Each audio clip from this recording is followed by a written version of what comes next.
sistemática desde el punto de vista de diagnóstico y aún sobre lo que es el manejo de esta enfermedad. Voy a compartir ahorita mi pantalla con ustedes, por favor. ¿Ven mi pantalla? ¿Sí? Sí se observa, doctora. Ok, linda, muy amable. Entonces, la esclerosis lateral amiotrófica es una de las patologías que está dentro del rubro de las enfermedades neurodegenerativas, ¿no? Como ustedes saben, la más frecuente, el Alzheimer, y luego le sigue esta patología que también se le conoce por sus iniciales como ELA. Fue descrita por primera vez por Jean-Martin Charcot, un neurólogo francés, eh, quien hizo estudios entre el año 1865 y 1869 y presenta unos avances, y lo más interesante fue desde el punto de vista clínico y patológico. En el año de 1874 él publica su primer artículo y le da el nombre de ELA. Y este nombre, debido a que él, como muy bien dije al inicio, clínico patológico, no solamente estudió la forma de presentación de los síntomas y de los signos, sino avanzó un poquito más y dentro de las patologías pudo ver que lo que estaba comprometida eran justamente la médula espinal y además una parte lateral de ella, y que esta parte lateral de la médula espinal cambiaba, se volvía esclerótica, y es por eso que él le da este nombre. También se le conoce como la enfermedad de Lou Gehrig en honor a un jugador de béisbol de los Yankees de Nueva York. Y es este jugador que padece toda esta enfermedad y que, bueno, también toma su nombre, ¿no? Como dije al inicio, es una enfermedad neurodegenerativa que es muy progresiva, pero a su vez es muy lenta y es muy selectiva. ¿Por qué? Porque va a afectar todo lo que es el sistema motor central del adulto y puede comprometer a veces porciones superiores, porciones bajas, como les vamos a decir, y eso es lo que hace que tarde su diagnóstico y que al inicio confundamos, ¿no es cierto?, con otras patologías y manejemos con otros fármacos, pero que después, pues lamentablemente, ya cuando la enfermedad está muy avanzada, recién nos damos cuenta de que se trata de un ELA, ¿no? Es de aparición tardía, por lo general, después de los 40 años, es de mal pronóstico, ¿no? Y provoca, pues, atrofia de las fibras musculares. Entonces, vamos a ver cuál es la epidemiología de esta enfermedad, ¿no? Se habla que se presenta de 6 a 8 casos por cada 100.000 personas y que tuviese una incidencia anual de 1,75 casos por cada 100.000 personas al año en todo el mundo. No existe una predisposición de tipo racial. Afecta con más frecuencia a los varones de edad mediana y va a depender de qué tipo de ELA es. Como más adelante vamos a ver, existen los esporádicos y los familiares. Si son esporádicos, su aparición es un poquito más tardía, entre los 58 a 63 años. Y en los casos familiares es una aparición un poco más precoz, 47 a 52 años.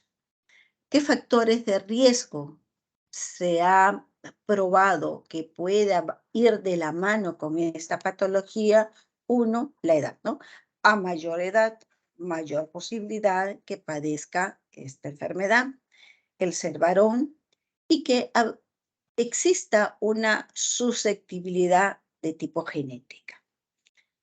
De todos los CELAS que nosotros vemos, el 90% no se conoce la causa, es lo que está dentro del rubro de los esporádicos. Y hay un 5 a un 10% que son familiares, que tienen una herencia por lo general de tipo autosómico dominante. El tiempo de supervivencia de esta enfermedad es aproximadamente entre 3 a 5 años. ¿Y cuál es el gran inconveniente que va a tener el paciente? Es la insuficiencia respiratoria, debido a, como vamos a ver, compromete los músculos de la respiración. ¿Qué hay acerca de las causas, la etiología? Lamentablemente no se conoce el mecanismo causante de esta enfermedad y por lo mismo que no se conoce, hace muy difícil su manejo, ¿no?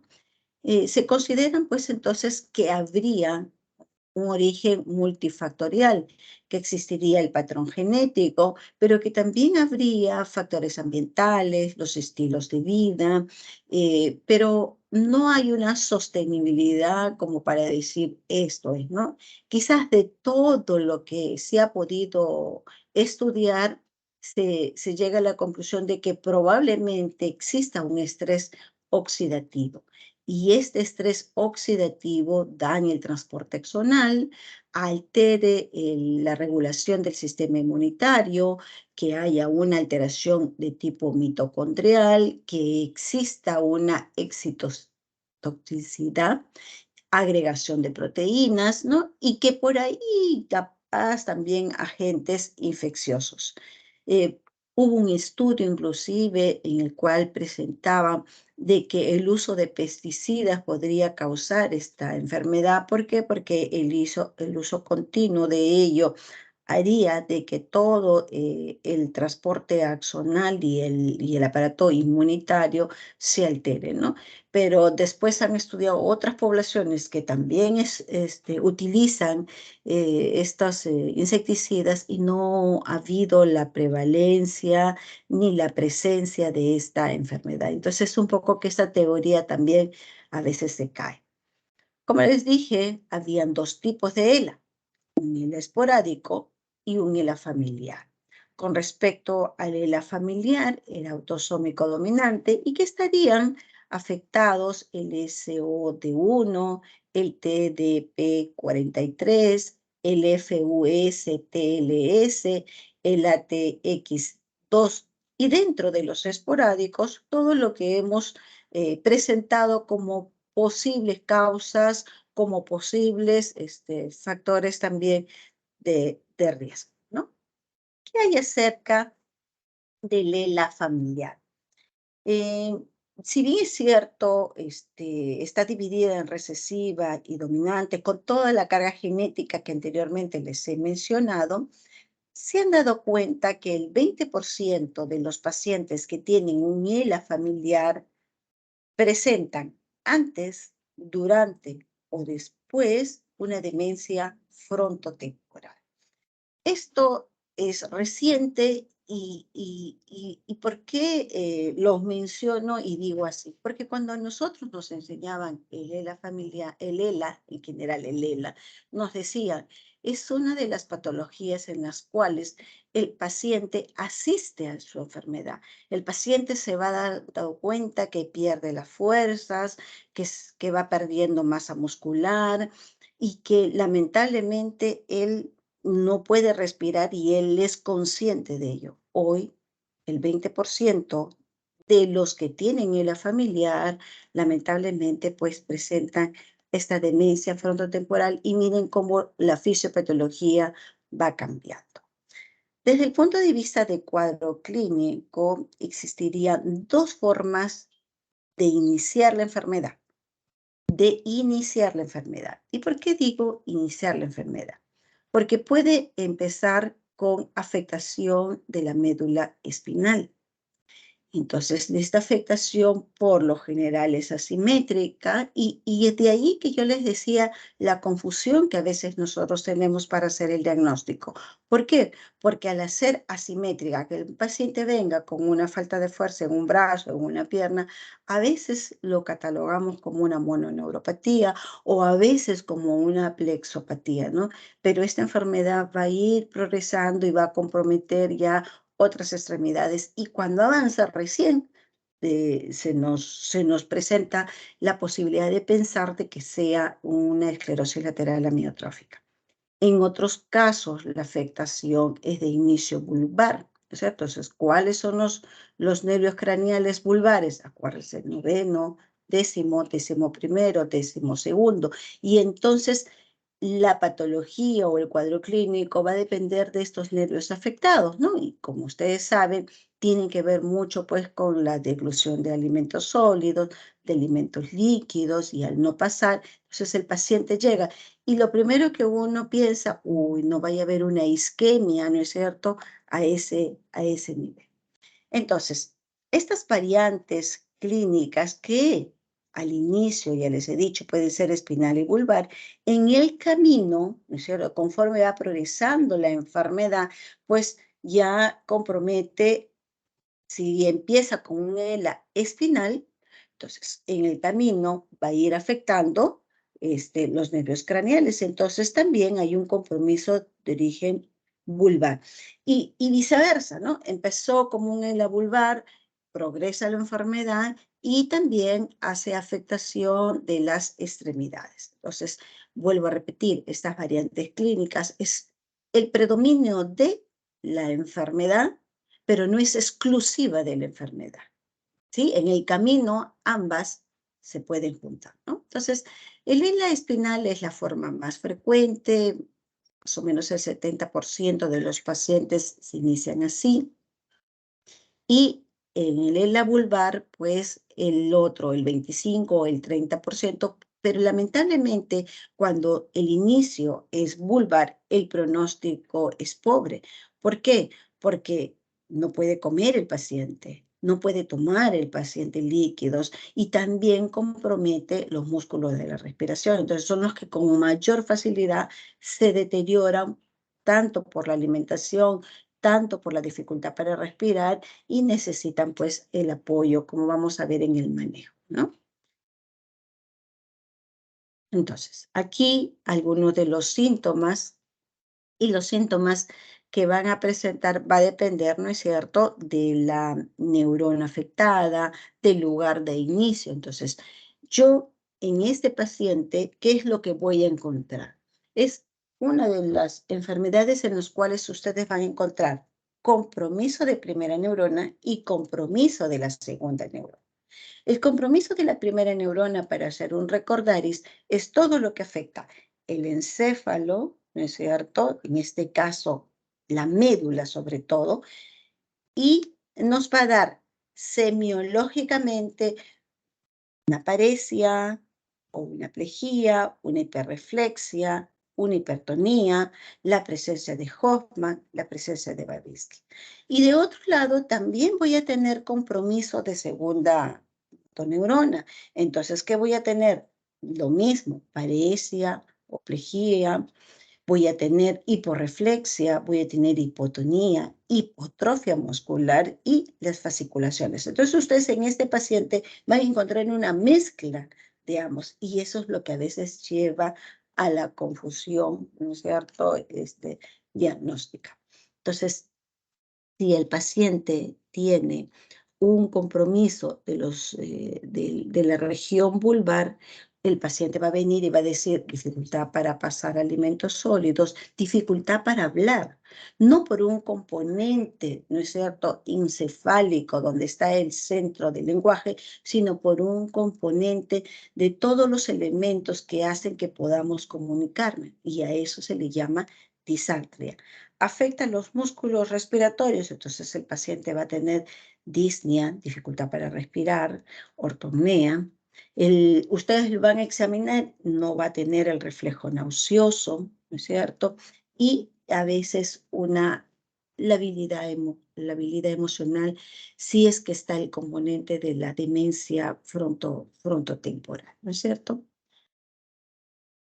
Dentro de las características de la enfermedad, como ya les dije, no tiende a producirse un retraso desde que inicia los primeros síntomas y la confirmación a veces hasta de un año, ¿no? Entonces, esto hace su manejo un poco difícil, complicado y lógicamente un manejo pobre, ¿no?, en él. Acá les quiero enseñar, ¿no es cierto? Miren, un paciente en el cual tiene una marcada atrofia, ¿no es cierto? Miren, de los interóseos, ¿no? Puede confundir con una mano en garra, ¿no? Ustedes pueden decir, mire, mano en garra, ¿no es cierto? Hay una atrofia, esta es una lesión de segunda neurona, y a veces podemos decir, puede ser un compromiso de los cubitales o puede ser un compromiso capaz de los plexos braquiales, ¿no? Porque miren, acá también en el antebrazo también ustedes ven esta hipotrofia. Acá ustedes van a ver las fasciculaciones, ¿no? Que son, miren, esos movimientos involuntarios, ¿no? De unas fibras musculares, ¿no? Pero ojo, no toda fasciculación es por ELA, ¿sí? La fasciculación es una parte del compromiso de la segunda neurona, de la segunda motoneurona. Entonces, por eso que aparece en el ELA, porque yo tengo afectación de primera neurona, afectación de segunda neurona, pero no es exclusividad, ¿no? Entonces, y esto hago el comentario porque hay muchos pacientes que a veces han leído o le han dicho, y entonces llegan con fasciculaciones y uno, no como médico piensa, fasciculaciones, ELA. No, una radiculopatía también puede tener fasciculaciones, ¿no? Y vuelvo a repetir, son estos movimientos involuntarios, ¿no es cierto?, que el paciente lo percibe y que puede aparecer en cualquier parte de las extremidades, sean superiores e inferiores, y que tiene también una traducción a través de la electromiografía. O, como en el caso de este paciente, que empieza con alteración vulvar, ¿no? Y va a tener una atrofia, miren, nosotros le pedimos al paciente que saque la lengua, que protruya la lengua, no puede, ¿no? Y además vean estas atrofia de la lengua y esos movimientos involuntarios que también son las fasciculaciones que presenta nuestro paciente, ¿no es cierto? Y que lógicamente es un componente más que hace que tenga dificultad para pasar los alimentos, tanto sólidos, líquidos, y lógicamente también para poder articular las palabras.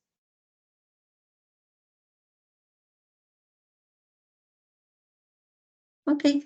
Entonces, en el ELA vamos a ver que a veces hay un fenotipo, lo que ustedes pueden tener como expresión clínica, ¿no?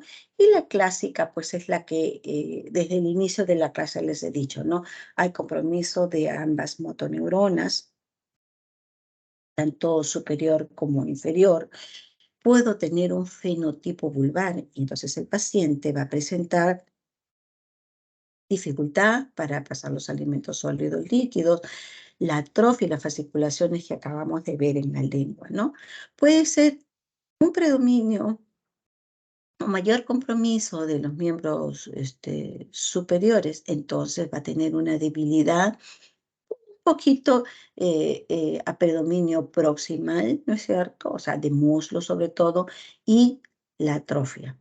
Si el fenotipo es a predominio de los inferiores, entonces miren cómo hay una debilidad con cierto predominio distal, ¿no es cierto? Y atrofia de los miembros inferiores.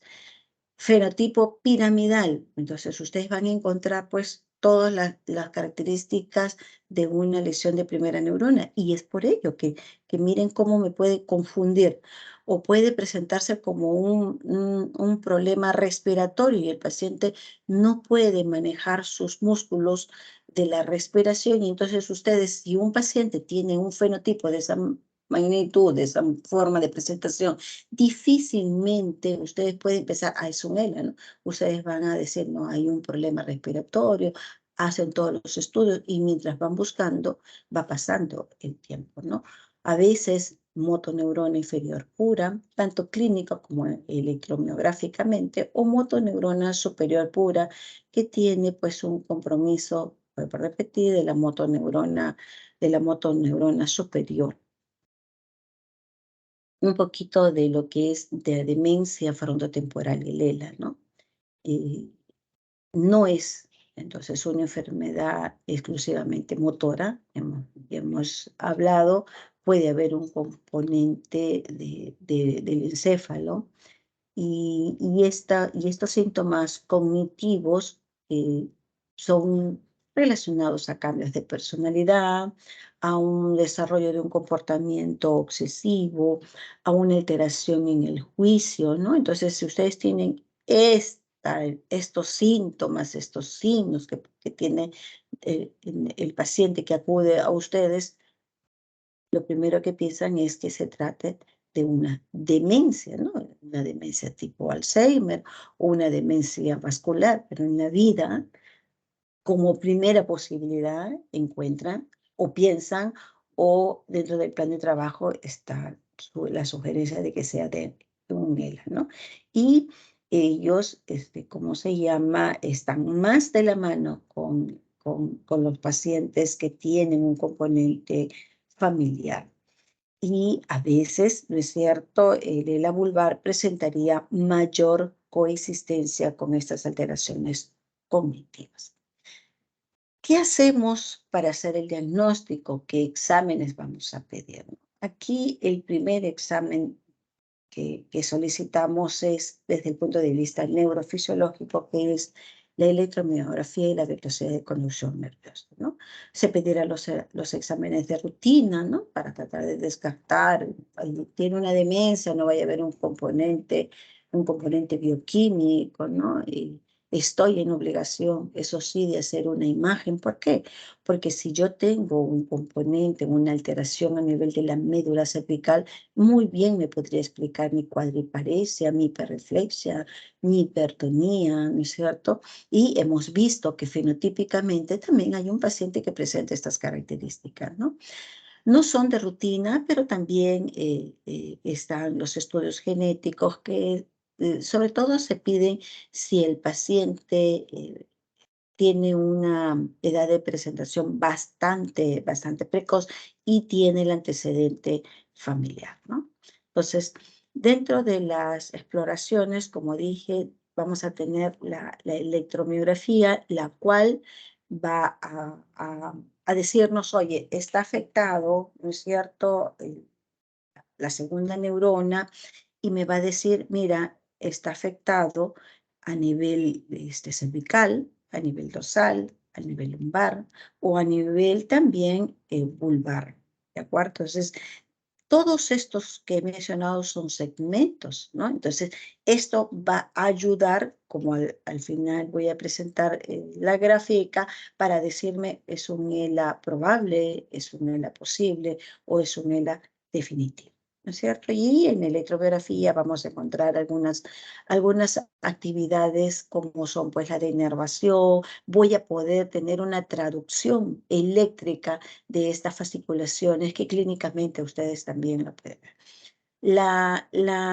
Los exámenes de neuroimagen son justamente, ¿no es cierto?, para el estudio de todo lo que es la médula cervical, ¿no?, que en un ELA por lo general no está afectado, pero dentro de mi diagnóstico diferencial puede haber un tumor, puede haber un granuloma, etcétera, ¿no?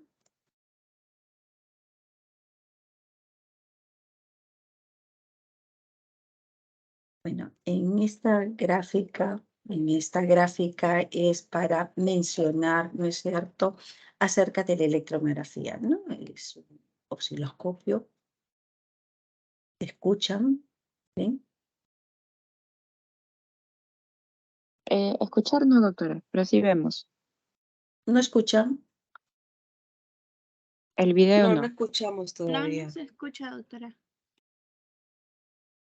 eso? ¿No escuchan? O sea, la mayoría del video es silente porque el músculo en condiciones fisiológicas es silente, ¿sí? Es silente, en reposo. Pero cuando ustedes van a ver estas ondas, ojalá que puedan escuchar.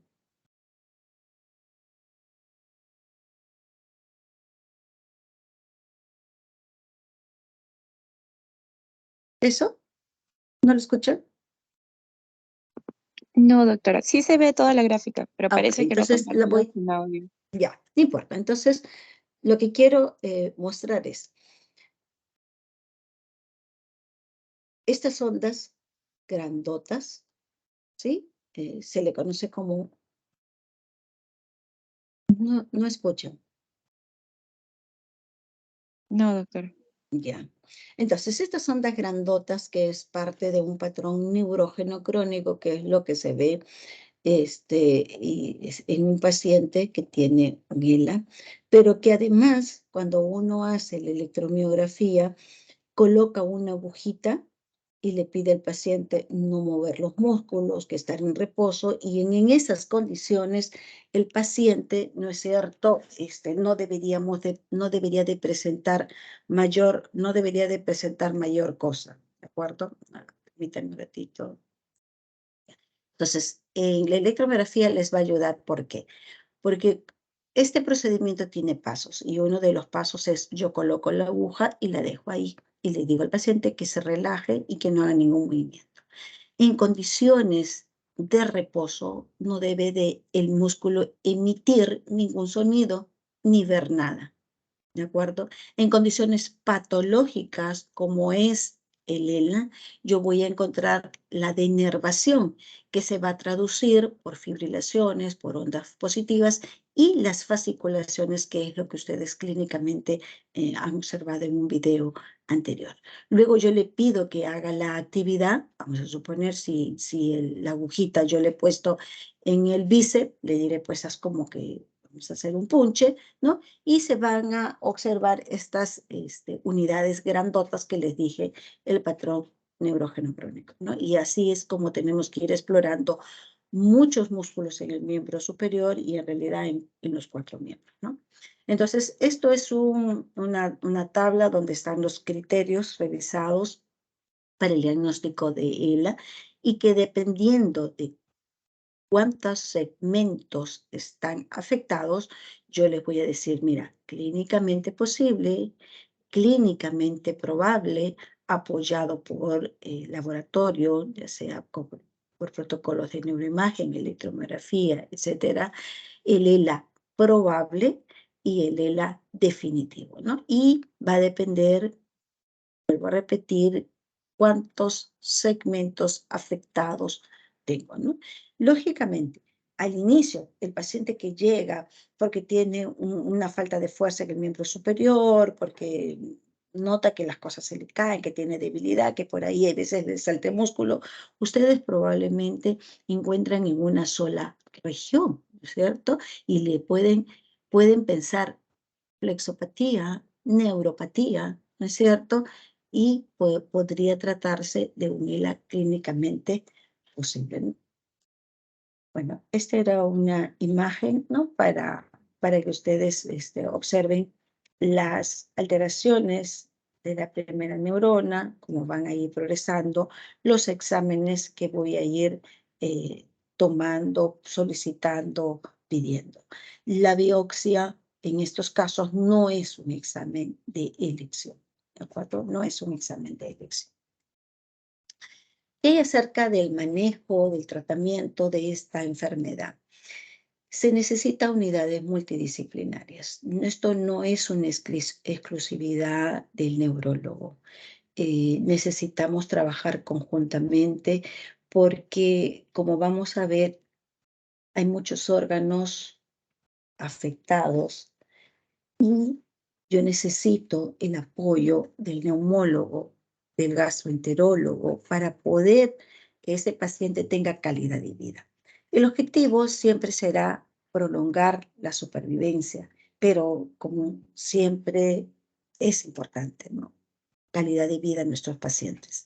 Entonces, vamos a tener un manejo desde el punto de vista sintomático. Si el paciente por ahí presenta un dolor, un adormecimiento, un hormigueo, se le da para eso un apoyo nutricional, sobre todo en aquellos que tienen un ELA vulvar, ¿no es cierto? Porque ellos van a tener dificultad para pasar los alimentos. Entonces yo voy a tener que manejar probablemente una con una sonda nasogástrica al inicio, un alimento licuado, pero me tiene que el especialista, ¿no es cierto?, preparar una dieta en el cual sea rica en proteínas también. ¿Por qué? Porque yo veo que cómo se va consumiendo esos músculos, ¿no?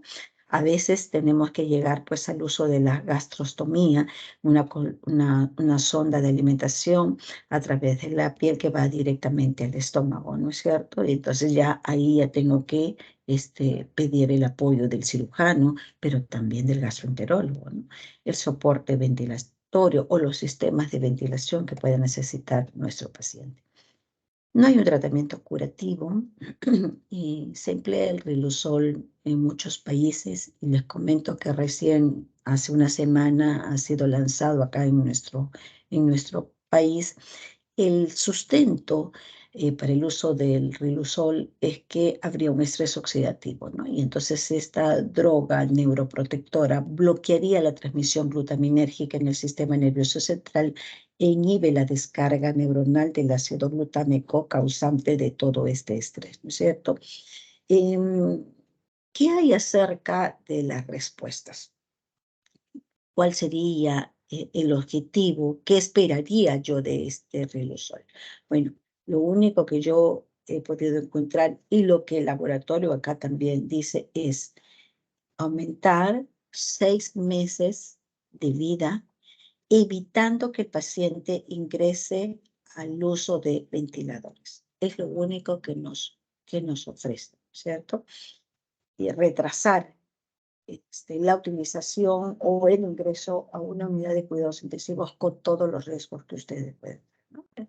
Pero esto no es nuevo. Encontré que, por ejemplo, miren, en el año 2015 ya había un estudio a nivel costarricense sobre los efectos del Riluzol en evolución clínica, ¿no? Y ellos ya lo habían incluido dentro de su manejo. Y este estudio demostró que había un incremento de la sobrevida de 7 meses comparados con los que no lo usaban, ¿no? Además que evidenciaba que los pacientes que tomaron el medicamento mostraron un retraso en la colocación de la gastrostomía endoscópica percutánea, ¿no? Revisando la bibliografía, ¿no es cierto? ¿Y qué pacientes podrían ser beneficiados por el uso de este Riluzol, ¿no? Los pacientes que tienen un ELA probable definitivo, de acuerdo a los criterios que hemos mencionado, los síntomas que estén presentes menos de 5 años, que tengan una buena capacidad vital, el 60%, y digo buena porque la verdad es que estos pacientes hacen un compromiso respiratorio bastante profundo, y que no tengan traqueostomía, ¿no? Esas son las condiciones que tendría que tener el paciente para el uso. Ahora, ¿cuánto cuesta? Y cada qué tiempo lo vamos a utilizar, ¿no es cierto? También es otro detalle que tenemos que tener en cuenta, sobre todo porque cuando ingresa un nuevo producto farmacológico, aquí en el país, si hay seguro, tiene que ver pues un estudio con bastante firmeza para que ellos puedan pagarlo, ¿no? Y estoy hablando de salud, estoy hablando del ISIS, ¿no? Una mención aparte es justamente este señor, Stephen Hawking, que seguramente ustedes habrán visto inclusive una película referente a él, un físico teórico británico, que habló acerca de los agujeros negros que tenían una temperatura y una radiación que es conocida como la radiación de Hawking, ¿no? Descubrimiento que revolucionó la física teórica, y que cuando ustedes leen un poquito de su vida, lo anecdótico es que él fue, ¿cómo se llama?, no aceptado en una de las mejores universidades, ¿no? Y que postulaba todo lo contrario a lo que él después descubre, ¿no? Entonces, como ustedes pueden observar, miren, desde 1942 a 2018, ¿no? Más de 70 años. Y este señor fue diagnosticado de ELA aproximadamente cuando tenía 20 años, ¿no? Y miren cómo logró sobrevivir, ¿no? Entonces, aquí él tuvo la suerte de disponer, o sea, económicamente e inclusive le hicieron una computadora en el cual hacía unos movimientos finos y podía detectar o expresar su voz en ella, ¿no? Entonces, es sin duda un caso muy particular de vitalidad, de resistencia, lamentablemente frente a ese diagnóstico de esta enfermedad que es bastante desastrosa, no solamente para el paciente, sino para el entorno familiar, ¿no? Y que, como siempre, una vez más demuestra de que existe la enfermedad, pero existe también enfermos. Y no todos tienen la misma manera de presentarse. Bueno, muchas gracias, jóvenes. Si tuvieran alguna pregunta, alguna duda.